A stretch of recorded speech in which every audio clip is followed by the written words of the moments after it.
tinatay niya ako sa tahimik na mag-isa.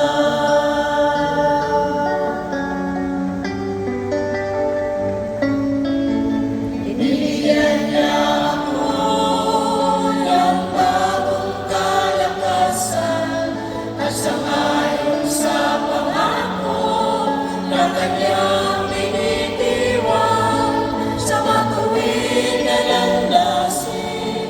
Doon ako inaakay.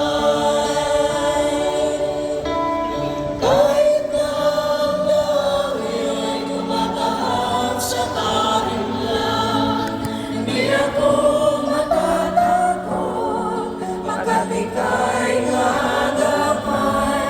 Ang tungkod mo ang pamalo, ang gabay ko at sanggalang.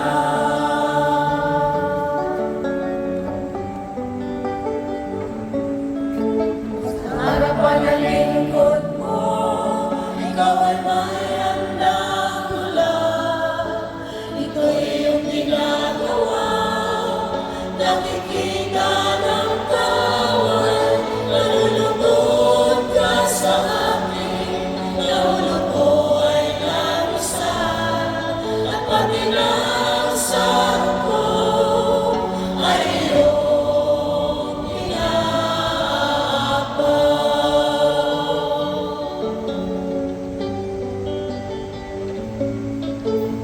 Tunay ng pag-ibig ko at ang iyong kabutihan sa aking tatatayim habang ako'y nabubuhay. Doon ako sa templo mo, lalaki at mananahan.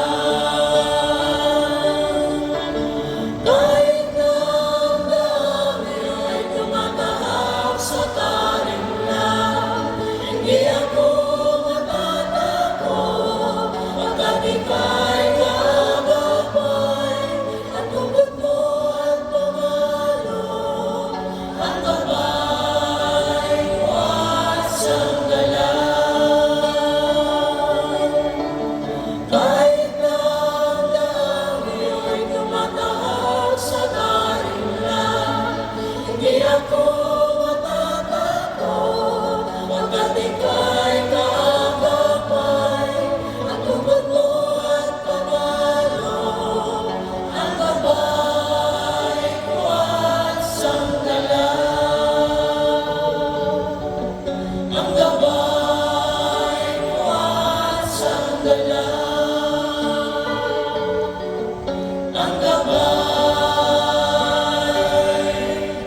ko at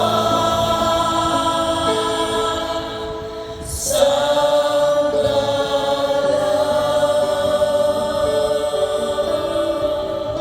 Sa ngalan ng Ama, ng Anak, ng Espiritu Santo. Amen. Amang banal na makapangyarihan sa lahat, na may gawa ng langit at lupa, isang magandang gabi po sa iyo, Ama.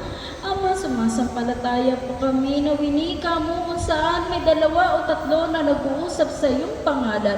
Ikaw ay nasa kalagitnaan ka namin. Kasama ka namin sa mga sandaling ito, Panginoon. Panginoon, patawarin mo po kami sa aming mga pagkakasala, sa isip, sa salita, lalo higit sa lahat sa mali naming nagagawa, Panginoon. Patawarin mo po kami, Panginoon. Hindi man po kami karapat-dapat humarap sa iyong harapan. Ngunit nagpupumilit kaming makasunod sa iyong banal na kalooban, Panginoon. Patuloy mo po kaming panghawakan, Panginoon, upang ikaw lamang po ang aming maitaas, hindi po ang aming sarili, Panginoon. Sa mga sandaling ito, Panginoon, pinupuri, pinasasalamatan ka namin, Panginoon, dahil ikaw ang aming hari, ikaw ang aming tagapagligtas, Panginoon.